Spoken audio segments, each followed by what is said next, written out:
जय हिंद मेरे प्यारे साथियों। CICF LDC एग्जाम सक्सेस में आप लोग सभी को मोस्ट वेलकम।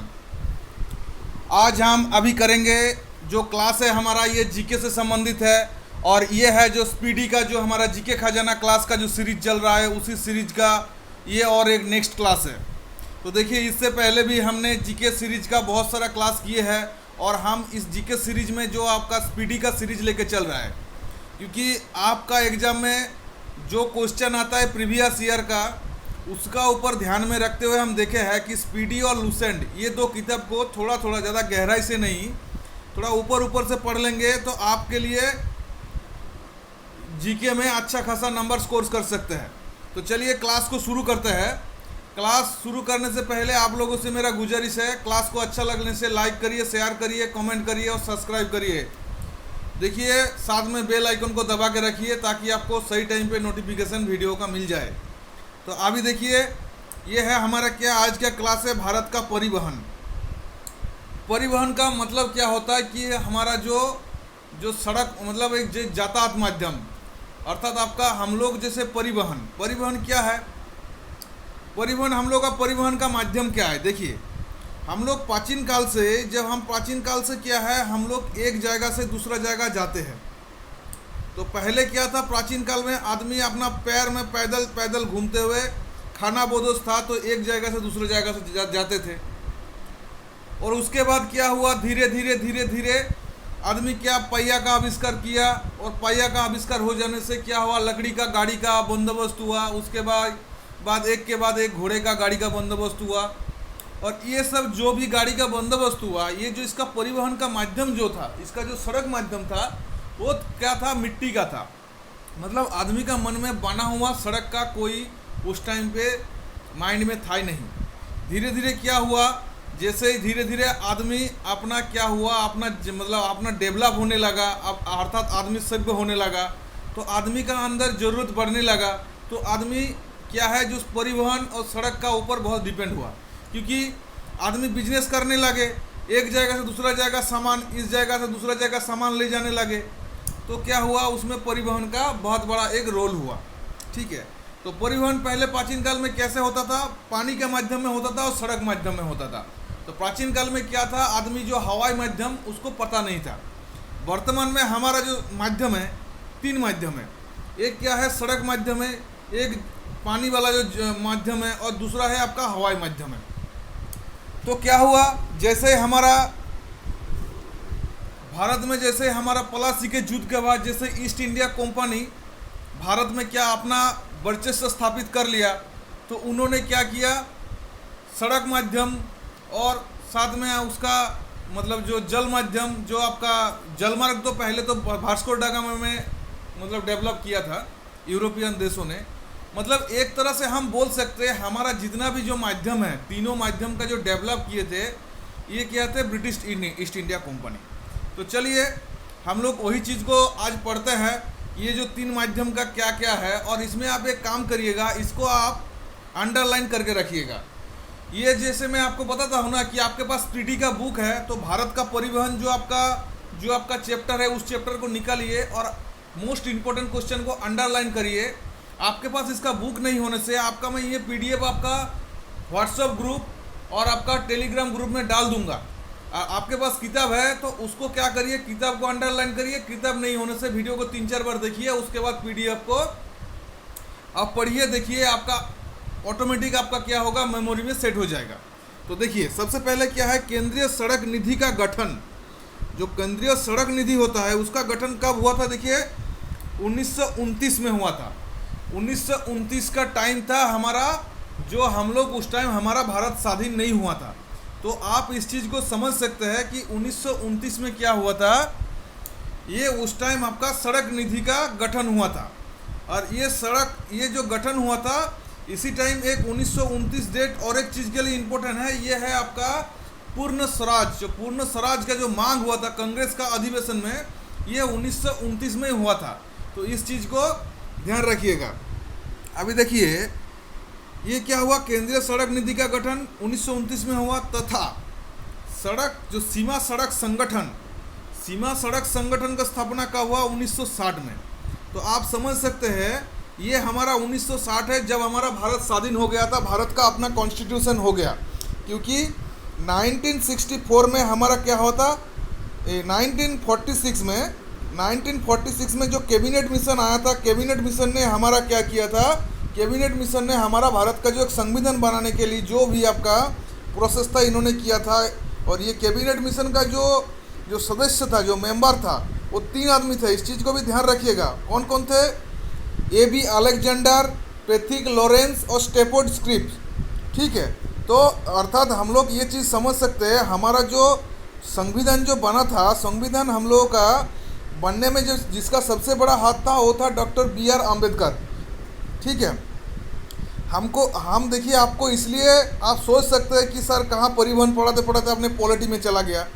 ये क्या, मैं इसलिए पॉलिटी में आ गया ताकि आपको इसके साथ साथ में पॉलिटी भी रिवीजन हो जाएगा, क्योंकि हमने पॉलिटी का ऑलरेडी एक क्लास ले चुके हैं 2-3।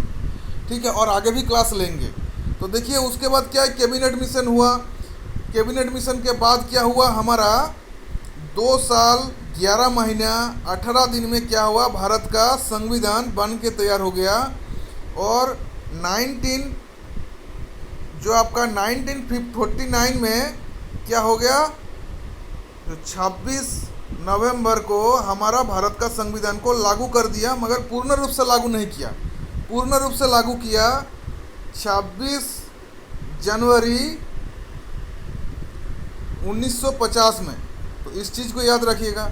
तो 1950 में जब हमारा भारत का गणतंत्र घोषित कर दिया, तो हमने क्या किया, हमने by the people for the people of the people करके जो हम लोग डेमोक्रेसी जो हम लोग बोलते हैं कि जो हम लोगों का जो इंडिया जो है, मतलब जनगण का सरकार है, अर्थात हमने क्या हुआ, फ्रीडम हम लोगों को मिल गया, इंडिपेंडेंस मिल गया। तो देखिए 1950 के बाद 10 साल बाद क्या हुआ, जो सीमा सड़क संगठन का स्थापन हुआ। तो इस चीज़ को हमने आपको इसलिए समझा है कि ताकि आपको इस डेट को याद रह जाएगा कि 1950 में जब हमारा मतलब रिपब्लिक घोषणा होने का 10 साल बाद क्या हुआ, सीमा सड़क संगठन का स्थापना हुआ। ये सिर्फ आपको मतलब एक को दूसरे चीज़ में को मेमोरेट करके याद रखने के लिए हमने इसको किया।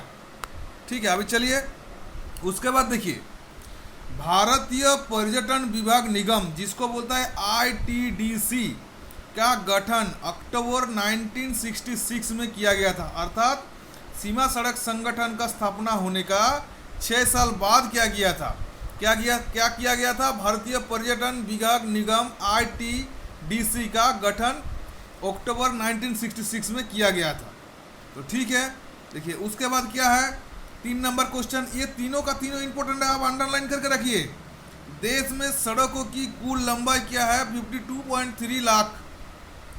52.32 लाख किलोमीटर, जिसका विश्व में स्थान दूसरा है। ये नंबर उतना इम्पोर्टेंट नहीं है, मगर ये चीज़ आपके आ ही सकता है कि देश में जो हमारा जो भारत का जो सड़क है, जो उसका कुल लंबाई है, तो विश्व में कौन सा स्थान है, तो विश्व में स्थान है दूसरा। इस चीज़ को याद रखिएगा। चलिए अभी चलते हैं, देखिए उसके बाद देखिए, देश में कुल 292 राष्ट्रीय राजमार्ग है, जिनका संख्या 1 से 235 तथा लंबाई 1,04,075 किलोमीटर है। तो इस चीज़ को आप ध्यान के लिए ध्यान रख सकते हैं, मगर उतना इम्पोर्टेंट नहीं है। मगर ये जो क्वेश्चन है, ये जो आपको आप बताएंगे, ये आपका एग्जाम के लिए VVIP अर्थात वेरी वेरी इंपॉर्टेंट करके आप अंडरलाइन करके रखिए। क्यों? क्योंकि ये आपका पूछे है कि देश का सबसे लंबा राष्ट्रीय राजमार्ग है NH7 अर्थात नेशनल हाईवे 7 या नेशनल हाईवे 44, तथा सबसे छोटा कौन सा है, NH47A। तो आप एक चीज़ को याद रख सकते हैं कि देखिए इसमें 4, इसमें भी 4 और इसमें भी 7, इसमें भी 7। तो आपको पूछेगा सबसे लंबा राष्ट्रीय राजमार्ग है, तो आप बोल सकते हैं NH7 या NH44, और सबसे छोटा कौन सा है, 47A। तो आपको शायद ये याद रह जाएगा। देखिए उसके बाद देखिए, राष्ट्रीय राजमार्ग की संख्या 1 और 2 को सम्मिलित रूप से गैंगटैंग रोड बोलते हैं। गैंगटैंग रोड का क्या है, शॉर्ट फॉर्म क्या है, GT रोड। ये गैंगटैंग रोड कहाँ से कहाँ तक का है, कलकत्ता से लेकर अमृतसर का है। इसने किसने बनाया था? शेरशाह सूरी ने बनाया था। शेरशाह सूरी से संबंधित आपको बात बताएंगे। जो बाबर के बाद जब हुमायूं का शासन आया हमारा भारत में, हुमायूं को क्या किया था? शेरशाह ने पराजित कर दिया था। और शेरशाह ने पराजित करने के बाद जो मुगल सम्राट का बीच में क्या था, आपका रिपीटेशन तोड़ दिया था। उसके बाद क्या किया? दोबारा क्या किया? जब शेरशाह को पराजित कर दिया, तो शेरशाह कहाँ का था? ये था बिहार का सासाराम का था। इसका जो मकबरा, ये क्वेश्चन आते हैं शेरशाह का मकबरा कहाँ पे है, तो आपको पूछने से बताइएगा कि बिहार का सासाराम में है। तो शेरशाह सूरी ने क्या किया था? हमारा जो गैंगटोक रोड, जो जीटी रोड को बनवाया था। तो ये आपका 2 क्वेश्चन, चाहे आप अभी तक जितना भी क्वेश्चन आपको पढ़ाया उससे भी इम्पोर्टेंट क्वेश्चन, ये 2 क्वेश्चन जो आपको अभी बताया, ये 2 क्वेश्चन इस चैप्टर का बहुत ही इम्पोर्टेंट क्वेश्चन है। ठीक है, उसके बाद चलिए देखिए, उसके बाद क्या है? 10 नवंबर को परिवहन दिवस या 7 से लेकर 13 जनवरी तक सड़क सुरक्षा सप्ताह मनाया जाता है। आजकल क्या है, सरकार सड़क सुरक्षा का ऊपर बहुत ध्यान दिए है, क्योंकि बहुत सारा सरकार सेफ ड्राइव सेफ लाइफ का जो भी ये क्या है एडवर्टाइजमेंट चला रहा है, और उसमें क्या किया जा रहा है, आदमी को अवेयरनेस दिया जा रहा है कि आपने एक्सीडेंट से बचने के लिए। तो अर्थात ये जो परिवहन दिवस और जो आपका सड़क सुरक्षा सप्ताह, ये आपके लिए मोस्ट इम्पोर्टेंट है। तो आपको पूछेगा कि परिवहन दिवस कब है, तो 10 नवंबर को है। और आपका सड़क सुरक्षा दिवस कब है, तो 7 से लेकर 13 जो है इस हफ्ता को आपको क्या बोलते हैं, जनवरी का सड़क सुरक्षा सप्ताह कहा जाता है। चलिए उसके बाद नेक्स्ट चलते हैं। नेक्स्ट में बोल रहा है कि सड़क की सर्वाधिक लंबाई महाराष्ट्र में है। इंपॉर्टेंट क्वेश्चन है, इसको दाग लगा के रखिएगा। सड़क का सबसे लंबाई कहाँ है? महाराष्ट्र में है। सबसे न्यूनतम लंबाई है सिक्किम में। सर्वाधिक पक्की वाली सड़क वाला राज्य है महाराष्ट्र है। देखिए ये है हमारा महाराष्ट्र। महाराष्ट्र का सबसे इम्पोर्टेंट प्लेस है मुंबई। ठीक है, तो इस चीज़ को आप याद रखिएगा। मुंबई में क्या है, मुंबई में आपको याद रखना है ताज होटल। जो ताज होटल में जो टेररिस्ट अटैक हुआ था, उस चीज़ से आप याद रखिएगा। अभी देखिए सिक्किम, सिक्किम क्या है? सिक्किम होता है, जैसे हम लोग बोलते हैं ना कि 7 सिस्टर 1 ब्रदर्स, तो ये हो गया सिक्किम, हो गया 1 ब्रदर्स। सिक्किम का जो कैपिटल अर्थात सिक्किम का जो राजधानी है उसको बोलता है गैंगटॉक, जो क्या है एक बहुत अच्छा टूरिस्ट प्लेस है, मतलब पर्यटन केंद्र है। ठीक है, और सिक्किम का एक आपका दर्रा है, अर्थात पहाड़, ऐसा पहाड़ है, पहाड़ का बीच में एक रास्ता है जिसको बोलते हैं, एक है तुजू की दर्रा, और जो आपका चीन के साथ जो कनेक्ट होता है उस दर्रा को क्या बोलते हैं, क्योंकि चीन के साथ एक ही दर्रा जो कनेक्ट होता है सड़क माध्यम से होता है, उसको आप कमेंट सेक्शन के कमेंट कीजिएगा कि सिक्किम में कौन सा दर्रा है जो मतलब हमारा इंडिया के साथ चाइना को बॉर्डर को कनेक्ट करता है, मतलब सड़क माध्यम से। तो आप इस चीज़ को बताइएगा, इस चीज़ को कमेंट सेक्शन में कमेंट कीजिएगा। चलिए उसके बाद देखिए, सर्वाधिक पक्की सड़क वाला राज्य है महाराष्ट्र। तो आपको महाराष्ट्र को 2 चीज़ मिलेगा देखने के लिए, एक हो गया सबसे लंबा हो गया सड़क, वो हो गया महाराष्ट्र, सबसे पक्की वाली सड़क महाराष्ट्र। ठीक है, अभी देखिए सर्वाधिक सड़क घनत्व वाला राज्य कौन सा है? केरल। केरल में क्या है, सड़क का जो घनत्व है सबसे ज़्यादा है। और न्यूनतम सड़क घनत्व वाला राज्य है जम्मू कश्मीर। जम्मू कश्मीर का बारे में भी आपको बहुत सारा चीज़ जानकारी लेना चाहिए।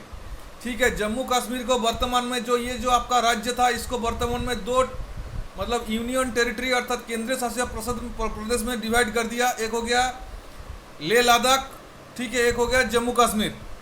ठीक है, अभी देखिए उसके बाद वाला क्वेश्चन कि सर्वाधिक कच्ची सड़क वाली राज्य कौन सा है? सर्वाधिक कच्ची सड़क वाली राज्य है उड़ीसा। उड़ीसा का जो शास्त्रीय नृत्य क्या है? उड़ीसा का शास्त्रीय नृत्य है आपका ओडिसी। उड़ीसा का जो कैपिटल अर्थात राजधानी कौन सा है? ये है आपका भुवनेश्वर। उड़ीसा में सबसे अच्छा टूरिस्ट प्लेस हो गया जो हो गया पुरी।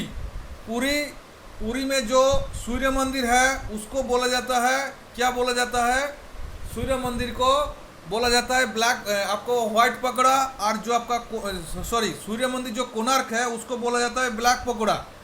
ठीक है, कोणार्क का जो सूर्य मंदिर को, तो इस चीज़ को आपने याद रखिएगा। और उड़ीसा क्या है, उड़ीसा वर्तमान में जो उड़ीसा का भुवनेश्वर में देश का सबसे पहला क्या है, फायर जो पार्क है उस चीज़ को बनाया गया है। और हमारा जो चिल्का ह्रद कहाँ है, जो चिल्का ह्रद वो भी उड़ीसा में है। मतलब उड़ीसा क्या है, आज का डेट में उड़ीसा हमारा एग्जाम के लिए मोस्ट इम्पोर्टेंट है। तो आपको एग्जाम में अच्छा क्वालिफाई करने के लिए हर एक स्टेट को लिखिए, नाम लिखिए, और उस स्टेट का, जैसे उड़ीसा आप लिखिए उड़ीसा, और उसका जो आपका जो सीएम कौन है, जैसे अभी है नवीन पटनायक सीएम। कौन कौन सा पोर्ट है उड़ीसा में, जैसे हो गया आपका पारादीप पोर्ट उड़ीसा में है। ठीक है, उसके बाद इसमें आपका गवर्नर कौन है, इस चीज़ को ऐसा ऐसा करके उड़ीसा का मोस्ट इम्पोर्टेंट प्लेस को आपको क्या है लिख के रखना है। इसमें क्या होगा, आपका प्रिपरेशन एक बहुत ऊंचा लेवल में चला जाएगा। इसमें सिर्फ आपको ASI LDC के लिए नहीं, बहुत सारे एग्जाम में काम आ जाएगा। तो चलिए उसके बाद देखते हैं, रोड रिसर्च इंस्टीट्यूट कहाँ पे है, ये है न्यू दिल्ली में है। तो न्यू दिल्ली हमारा क्या है, ये केंद्रीय शासित प्रदेश है। ठीक है, तो इस चीज़ को याद रखिएगा। भारत में लक्षद्वीप में सड़क नहीं है। भारत का जो लक्षद्वीप है इसमें टोटल कितना द्वीप है, इसमें टोटल 36 द्वीप है। और पिछले बार आपको पूछे थे कि लक्षद्वीप का राजधानी कौन सा है, तो ये इसका है कवारती। कवारती इसका क्या होता है, कवारती इसका राजधानी है। तो इस चीज़ को आपके लिए इम्पोर्टेंट है। तो आपने क्या करिएगा, जितना भी हमारा स्टेट और यूनियन टेरिटरी है सभी का कैपिटल का पक्का ध्यान रखिएगा। भारत में वायु जो परिवहन की शुरुआत, अर्थात जो एयर का माध्यम से, अर्थात जैसे प्लेन वगैरह का माध्यम से शुरुआत क्या होता है, 1911 में हुआ था। 1911 में जब हमारा भारत स्वाधीन नहीं हुआ था। देखिए 1911 हमारे लिए एक मोस्ट इम्पोर्टेंट डे है। क्यों, मतलब साल है, क्यों है, क्योंकि 1911 में हमारा जो बंगभंग जो रद्द हुआ था वो 1911 में हुआ था। और बंगभंग लागू कब हुआ था, वो हुआ था 1905 में। तो इस चीज़ को आप याद रखिएगा। ये कहाँ से हुआ था, हैदराबाद से नैनी का बीच में हुआ था। अभी वायुदूत, अभी देखिए वायुदूत की स्थापना 20 जनवरी 1981 को की गई थी, जिसका विलय मतलब 1992 और 93 में इंडियन एयरलाइन में कर दिया था। ठीक है, उसके बाद देखिए एयर इंडिया का स्थापना 1953 में हुए थे। तो आप याद रख सकते हैं कि 1950 में हमारा भारत जो रिपब्लिक होने का 3 साल बाद एयर इंडिया जो हमारा हवाई जहाज का जो संस्था है उसका जो स्थापना हुआ था 1953 में हुआ था। ठीक है, एशिया का सबसे बड़ा हेलीकॉप्टर सेवा है पवन हंस। हंस का अर्थात हम लोग क्या बोलते हैं, जो डक होता है इंग्लिश में जिसको डक बोलता है उसको हंस बोलता है, मतलब जो पानी में या उड़ते हैं उसको। तो पवन का अर्थात होता है एयर। ठीक है, तो एयर डक, आप इस चीज़ को याद रख सकते हैं। इसका स्थापना हुआ था 15 अक्टूबर 1985 को, 1985 याद रखिएगा। उसके बाद देखिए इंडियन नेशनल एयरवेज 1933 में स्थापना हुआ था, ये भी पराधीन भारत में हुआ था।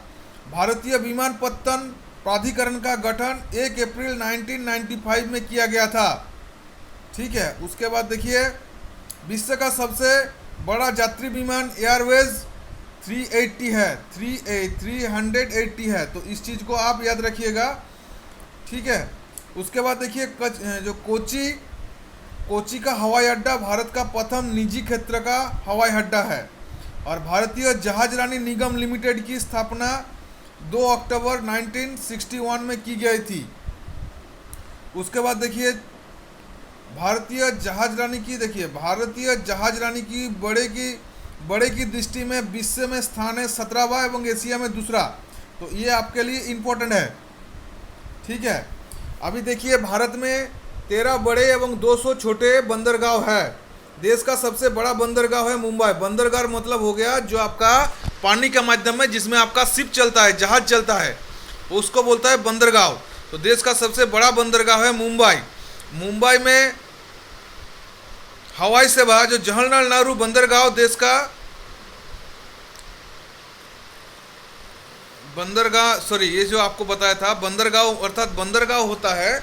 जैसे आपको देखिए इसमें हवाई का भी जो बोलता है ना कि एयरपोर्ट बंदर होता है और पानी वाला भी बंदर होता है, सीपोर्ट एयरपोर्ट बंदर तो दोनों को बोलते हैं। मुंबई में हवाई सेवा जवाहरलाल नेहरू मतलब बंदरगाह देश का नवीनतम आधुनिक बंदरगाह है। कंडाला गुजरात का जरिया बंदरगाह, ठीक है। जो कंडाला एक जरिया बंदरगाह है जिसे मुक्त व्यापार क्षेत्र घोषित किया गया है। सबसे पुराना एवं कृत्रिम बंदरगाह चेन्नई है। मुंबई एवं कोचीन के बंदरगाह को प्राकृतिक है। पहला रसायन बंदरगाह हवे दहेज गुजरात में है और देश का सबसे गहरा बंदरगाह विशाखापट्टनम है, ठीक है। अभी देखिए उसके बाद बंदरगाह में कोलकाता का स्थान है। देश का पृष्ठ देश वाला बंदरगाह कोलकाता है। देश का प्रथम निजी क्षेत्र में स्थापना बंदरगाह कामराज है, जिसका पुराना नाम है एन्नोर, चेन्नई में है। तो देखिए ये था आज का हमारा क्लास। तो ये क्लास को कैसे लगा आप पक्का कमेंट कीजिएगा, क्योंकि आपका कमेंट, आपका लाइक, आपका शेयर, आपका सब्सक्राइब, ये सब मिलने से क्या होता है, हमारा मनोबल को बढ़ जाता है और हमको पढ़ाने के लिए ऊर्जा मिलता है। और आपको बता दें हमारा जो ये CISF ASI LDC exam success जो चैनल है, यही सेम चैनल का नाम पे एक है आपका टेलीग्राम ग्रुप है और एक है हमारा व्हाट्सअप ग्रुप है। जिसका टेलीग्राम में जो ज्वाइन नहीं किए है, नहीं कर पा रहा है, वो व्हाट्सअप में जाके ग्रुप में ज्वाइन कर सकते हैं। मैं क्या करूँगा, इसी वीडियो का डिस्क्रिप्शन में व्हाट्सअप ग्रुप का मैं लिंक दे दूँगा, आप उसमें ज्वाइन हो जाइए। और आप में क्या है इसलिए ज्वाइन होने के लिए बोल रहा हूँ क्योंकि उसमें हम ग्रुप में डिस्कशन करते हैं, साथ में क्या है PDF वगैरह डालते हैं। तो आपको हमारा व्हाट्सअप नंबर आप बता देते हैं कि देखिए 9735707267, ये सिर्फ आपका व्हाट्सअप के लिए है। इसमें कॉल करने से आपको कॉल मिलेगा नहीं, शायद रिंग आपका आएगा मगर कॉल मिलेगा नहीं, क्योंकि हम कॉल उठाने लग जाएंगे तो बहुत सारा स्टूडेंट का कॉल आने लग जाएगा और हमने क्या आपके लिए कंटेंट नहीं बना पाएंगे। तो इसीलिए आप कॉल मत कीजिएगा, व्हाट्सएप में मैसेज करिएगा। तो चलिए अभी इतना तक ही है। जय हिंद, जय भारत।